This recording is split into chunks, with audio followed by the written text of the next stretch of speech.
Dalam sepekan, kenaikan angka harian COVID-19 secara nasional melesat di angka 6.000 kasus per harinya. Meski menurun di angka sekitar 5.000 dalam 2 hari terakhir, namun kekhawatiran akan tingkat penularan tentu masih dirasakan terutama pada anak-anak di sektor pendidikan.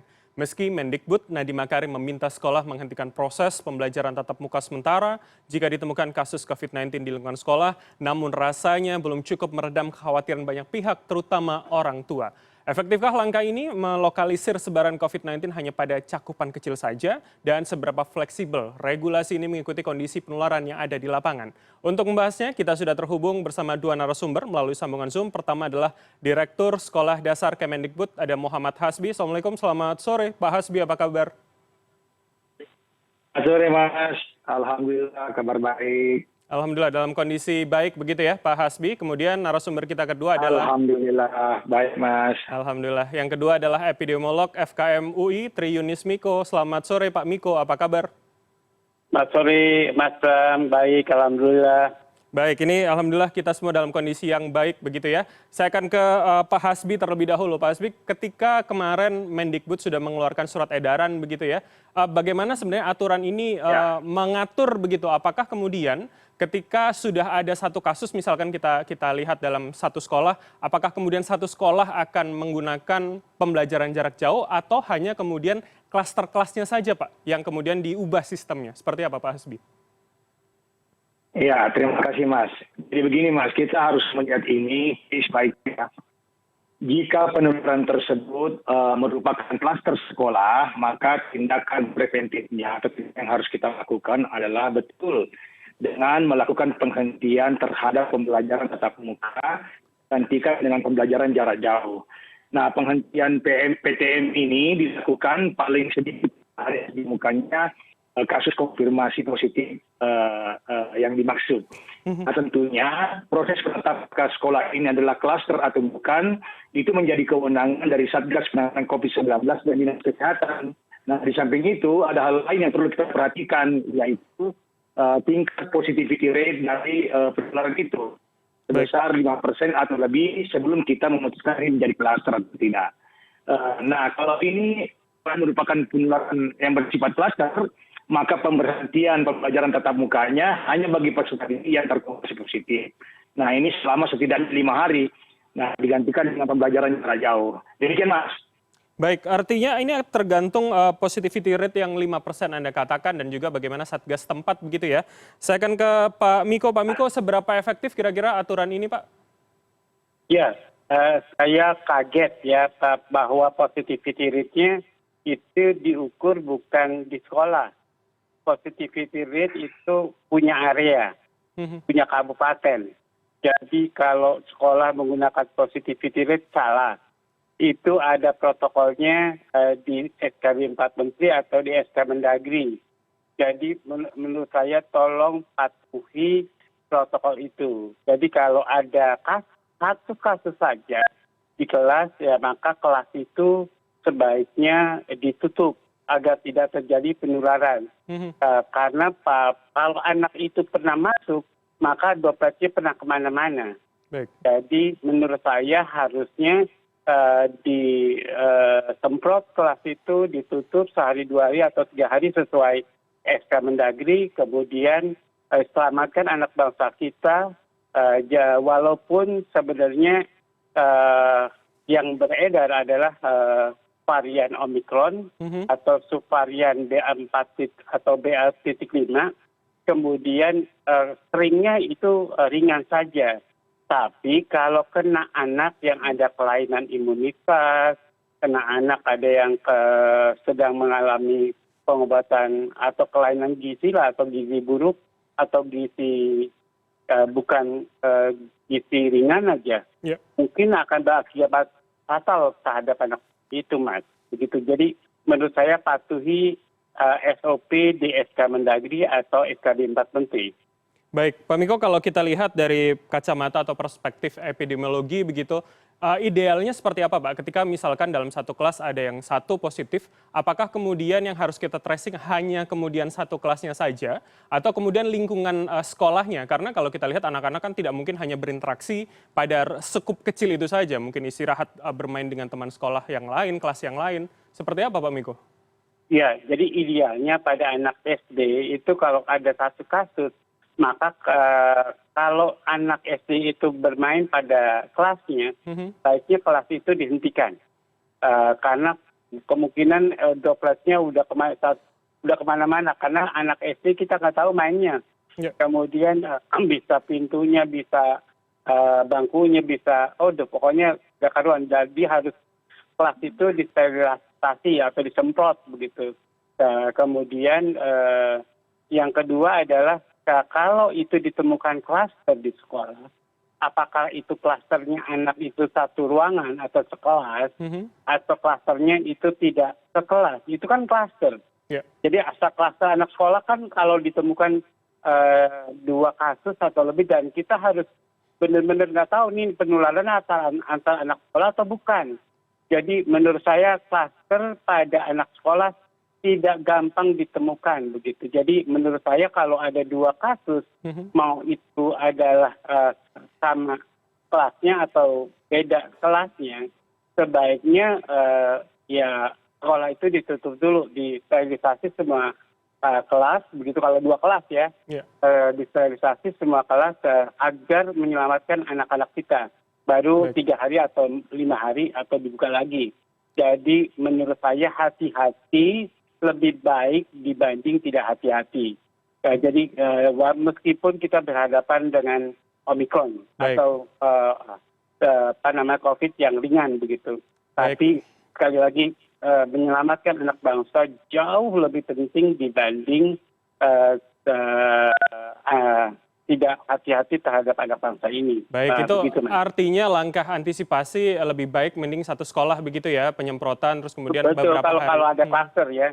Baik. Jadi ini sekolah ini saya lihat satgasnya itu macam-macam pengertiannya. Ada yang satu kasus saja sudah tutup kelasnya, ada yang sudah 5 kasus satu kelas, belum tutup. Katanya menunggu dia tadi tuh rate-nya sampai 5%. Ya Allah, ya tadi positivity rate-nya nunggu 5%. Ya Allah, ini gimana sih satgasin? Jadi menurut saya bermacam-macam pengertian satgas di sekolah masing-masing. Baik. Jadi menurut saya itu yang berbahayanya kalau kemudian informasinya bias dari atas.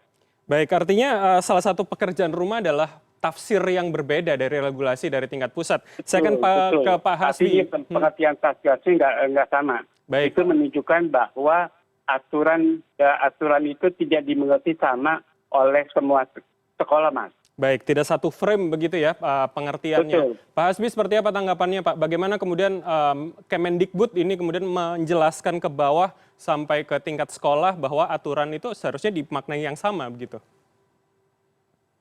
Ya, saya pikir apa yang tertera dalam SKB 4 Menteri itu sudah sangat jelas mengenai bagaimana protokol kita membuka pembelajaran tatap muka. Di situ juga sudah dijelaskan dengan sangat jelas bagaimana seandainya terjadi penularan virus 19 di satuan pendidikan. Saya pikir yang perlu kita lakukan ke depan adalah bagaimana agar aturan ini semakin dipahami oleh semua sekolah dan dilaksanakan. Dan saya pikir Satgas COVID-19 ada di setiap kabupaten kota, dan juga di setiap satuan pendidikan kita sudah mendorong rangka mengantisipasi penyebaran virus COVID-19. Nah, kita berharap semua ini bekerja dengan baik sehingga kita bisa mencegah penularan COVID-19 secara lebih jauh. Nah, saya setuju dengan bahwa kita perlu berhati-hati, tetapi ada hal yang perlu kita juga ketahui bahwa kita ingin mencegah terjadinya kehilangan kesempatan belajar lebih jauh bagi anak-anak kita. Nah, oleh karena itu, saya pikir skema SKB 4 Menteri ini telah memperhatikan kedua hal tersebut.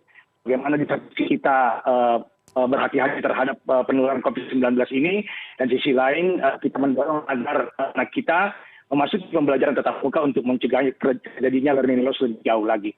Baik, tapi yang juga menjadi pertanyaan bagaimana kemudian pengawasan untuk para pengawas atau tenaga pendidik yang mungkin tidak di kota besar atau di urban begitu Pak, yang memang kita mungkin lebih taat soal prokesnya, bagaimana mereka yang mungkin lebih abai, mereka yang seharusnya menjadi pengawas tapi mereka sendiri misalkan tidak pakai masker secara rutin, secara terus-menerus, bagaimana Kemendikbud juga mengawasi soal ini? Ya, saya pikir kita harus melihat kasus Indonesia. Kemendikbudristek sama Dinas Pendidikan Kabupaten Kota maupun provinsi ya, agar protokol kesehatan di satuan pendidikan ini diterapkan dengan baik. Demikian pula Dinas Pendidikan Kabupaten Kota sebagai role model dari penerapan protokol ini kita terus dorong agar mereka protokol kesehatan dengan baik. Kalau ada 1-2 kasus di mana ada Dinas Pendidikan yang seharusnya memberi contoh tidak melaksanakan itu, saya pikir itu tidak bisa digeneralisir kepada semua keadaan yang ada di seluruh Indonesia. Baik, Pak Hasbi, artinya pemberlakuan dari masalah PTM dan atau PJJ ini akan sangat ditentukan oleh level PPKM di setiap kabupaten kota itu berarti ya, Pak Hasbi? Betul. Jadi dalam SKB 4 Menteri yang telah dikeluarkan oleh Mendagri, Mendikbudristek, Menak, di situ sudah sangat jelas disebutkan bahwa level PPKM 2 dan 3 yang mana angka vaksinasi pendidiknya di atas 80% dan juga angka vaksinasi lansianya telah di atas 60%, maka mereka diizinkan untuk buka PTM 100%. Nah, untuk PPKM level 3 di angka vaksinasinya untuk pendidik masih di bawah 80% dan untuk lansia di bawah 60%, maka mereka diizinkan untuk membuka PTM dengan kapasitas misalnya 50% yang ada dan dilakukan bergantian dan dengan menggunakan mode daring dan luring. Nah, kemudian untuk level 4 misalnya, terutama bagi angka daerah dengan angka vaksinasi PPK di 80% dan juga lansia di bawah 60%, diharuskan untuk melaksanakan pembelajaran jarak jauh. Ini secara jelas sudah diatur dalam SKB 4 Menteri yang dikeluarkan oleh 4 Menteri.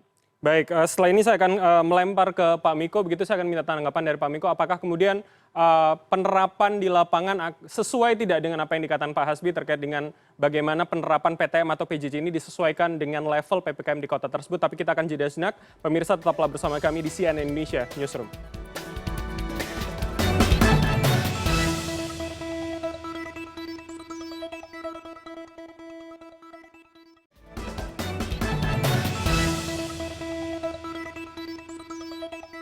Terima kasih Anda masih bersama kami di CNN Indonesia Newsroom. Kita akan melanjutkan diskusi dengan Direktur Sekolah Dasar Muhammad Hasbi dan juga epidemiolog FKM UI Tri Yunis Miko.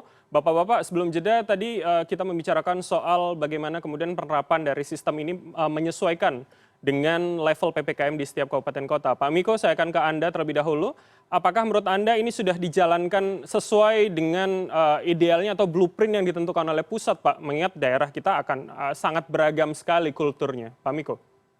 Jadi saya pertama berkomentar bahwa surveillance COVID di negara kita sedang sangat menurun begitu. Artinya banyak kasus yang tidak bisa dideteksi oleh surveillance kita. Jadi apakah setiap kabupaten tepat menentukan PPKM level berapa itu tidak harusnya tidak sesuai dengan kenyataan yang sebenarnya, karena banyak kasus yang terjadi karena dia periksa antigen saja positif, dia tidak periksa PCR. Dan kemudian menurut saya harusnya pemerintah kita melakukan PCR semua yang tes antigen positif, tapi tidak dilakukan oleh pemerintah. Nah, di kelas keponakan saya ini ada 5 kasus, Mas. Baik. 5 kasus antigen, semuanya antigen positif, tapi tidak diperiksa PCR-nya. Pada kasus kayak gitu, apa kelasnya akan ditutup? Karena bukan PCR. Jadi antigen. Kemudian bapak ibunya, anak ini ketakutan karena bapak ibunya pernah kena COVID yang berat pada gelombang ketiga lalu itu masih Omikron. Jadi karena bapaknya punya komorbid. Jadi bapaknya kentar-ketir banget dengan anaknya. Jadi polanya gimana sih? Ya karena masih antigen. Jadi menurut saya wallahu alam. Jadi menurut saya hancur lah kalau negara kita tidak mengkonfirmasi semua yang dites antigen. Baik. Kemudian maka tes yang antigen banyak mungkin juga tidak, masyarakat juga banyak yang tidak periksa antigen, dan ya artinya di negara kita banyak kasus yang tidak dideteksi karena periksa antigen saja atau ya periksa sama sekali baik antigen maupun PCR. Baik. Jadi menurut saya kasusnya harusnya sudah banyak. Jadi kasusnya kalau 6.000 turun ke 5.000 itu aneh menurut saya. Jadi karena kemampuan deteksinya. Jadi harusnya kalau 6.000 dalam seminggu aja bisa menjadi 12.000. Karena BRR-nya harusnya 2. Jadi dalam seminggu teorinya harusnya 12.000. Dan di negara kita tuh aneh. Udah 2.000 dari dulu, sebulan baru jadi 6.000 gitu. Seharusnya sih seminggu kemudian jadi 4.000, ke seminggu kemudian jadi 8.000, sekarang 6.000. Jadi menurut saya karena banyak kasus yang tidak dideteksi dengan PCR begitu. Baik. Jadi banyak yang antigen atau bahkan banyak yang tidak periksa begitu sama sekali. Artinya ledakannya sangat tiba-tiba begitu ya, tidak bertahap, dan masalah keterbukaan ini rasanya cukup masih menjadi pekerjaan utama sehingga tracingnya susah dilakukan ya. Pak Hasbi. Iya, bagaimana mau meledak orang tidak diperiksa semua? Baik. Masyarakat banyak yang tidak periksa. Kalau diperiksa sekarang peningkatan akan normal begitu karena subvarian BA.4, BA.5 ini itu bisa escape atau bisa menghindar dari imunitas dalam tubuh kita. Baik. Baik itu imunitas yang didapat dari vaksinasi maupun imunitas dari infeksi alami begitu. Kemampuan imun escape begitu ya dari subvarian yang baru. Betul. Baik, Pak Hasbi, saya minta komentar Anda bagaimana ini juga masalah kita bersama tentunya, kesadaran masyarakat untuk membuka, untuk mau mereka melakukan tes ini kan juga menjadi PR ya, apalagi kalau kita tahu sebelum pandemi mungkin batuk pilek itu menjadi sakit yang cukup diremehkan, hanya batuk pilek masa tidak masuk sekolah misalkan seperti itu, gurauan untuk orang tua. Seperti apa Pak Hasbi? Ya, saya ingin berkomentar mengenai relasi antara penetapan status PPKM dengan pembelajaran. Saya pikir Kemendikbudristek dan untuk mempedomani instruksi Menteri Dalam Negeri yang telah ditetapkan dan diperbarui terus-menerus mengenai status pembatasan kegiatan masyarakat terkait dengan penularan COVID-19 ini. Nah, di instruksi yang terakhir 34 dan 35 di situ termasuk bagaimana strategi melaksanakan pembelajaran di masa pandemi COVID-19. Dari situlah kemudian kita menetapkan strategi pembelajaran tatap muka seperti yang kita lihat hari ini. Nah, tentu menjadi tugas kita bersama untuk terus mengedukasi masyarakat bagaimana agar mereka menerapkan protokol kesehatan yang baik. Tidak hanya di sekolah, tapi juga di rumah. Karena sebagaimana kita ketahui, COVID-19 masih ada dan perlu terus membantu pemerintah untuk memerangi ini sehingga kita semua bisa terbebas dari situasi ini. Seperti itu, Mas. Baik, Pak Hasbi, tadi Pak Miko sempat juga menyatakan soal ketakutan orang tua melakukan PCR karena mungkin beberapa background begitu ya. Salah satunya mungkin adalah masalah PCR yang juga masih memakai atau menggunakan dana pribadi. Nah, apakah sebetulnya ini bisa kemudian pihak sekolah mengkoordinasikan kepada vaskes terdekat, misalkan puskesmas, untuk kemudian memfasilitasi dan juga mengurangi beban orang tua tadi, Pak, sehingga akhirnya orang tua mau untuk melakukan tidak hanya antigen tapi PCR untuk kita juga bisa tracing lebih jauh begitu, Pak Hasbi? Saya pikir sangat bisa, Mas, karena sebenarnya itulah yang kita harapkan. Bagaimana satuan pendidikan berkoordinasi dengan fasilitas kesehatan terdekat untuk memitigasi hal ini. Di satuan pendidikan ada yang trias UKS, di usaha kesehatan sekolah. Nah, Satgas UKS ini kita harapkan mampu bekerja dengan puskesmas untuk yang pertama mengimplementasikan protokol kesehatan di sekolah, dan yang kedua ketika mereka menemukan ada persoalan terkait dengan kasus penularan misalnya, atau kemudian akan adanya PCR atau antigen, mereka bisa mengkonsultasikan ke fasilitas kesehatan dididik oleh pemerintah yang terdekat. Baik. Baik, artinya ini masih menjadi PR bersama begitu ya. Terakhir Pak Hasbi, ketika misalkan nanti ada temuan begitu terus kemudian dilakukan isolasi dan juga pemberhentian pelajaran tatap muka sementara, bagaimana kemudian jaminan dari Kemendikbud Pak untuk kemudian agar siswa ini tidak tertinggal pelajaran? Karena masalah kita kan bukan hanya masalah kesehatan, tapi juga bagaimana siswa ini juga masih bisa mengejar ketinggalan materi dan pembelajaran. Singkat saja Pak Hasbi. Ya, ada dua hal ya. Pertama, satuan pendidikan kita telah belajar selama 2 tahun ini untuk menggabungkan antara pembelajaran tatap muka dan pembelajaran jarak jauh. Baik. Dan saya yakin mereka sudah punya cukup mengenai hal itu. Kemudian yang kedua, dalam skema kebijakan yang kita keluarkan sendiri dalam SKB 4 Menteri, dalam surat edaran dengan sangat jelas sampaikan bahwa pasti tidak dapat melaksanakan pembelajaran tatap muka. Mereka wajib difasilitasi dengan pembelajaran jarak jauh. Dan ini menjadi kewajiban dari satuan pendidikan yang bersangkutan. Baik, nah, Pak Hasbi. sekarang saya mengajak kita semua untuk sama-sama memonitor hal ini agar satuan pendidikan mampu memfasilitasi peserta didik agar tidak ketinggalan atau mengalami learning loss di satuan pendidikannya masing-masing. Baik, terima kasih Pak Hasbi dan juga Pak Miko atas diskusi kita kali ini. Direktur Sekolah Dasar Kemendikbudristek Muhammad Hasbi dan juga epidemiolog UKM FKM UI Tri Yunis Miko. Bapak-bapak terima kasih telah bergabung bersama kami. Salam sehat selalu. Terima kasih, Mas Bang.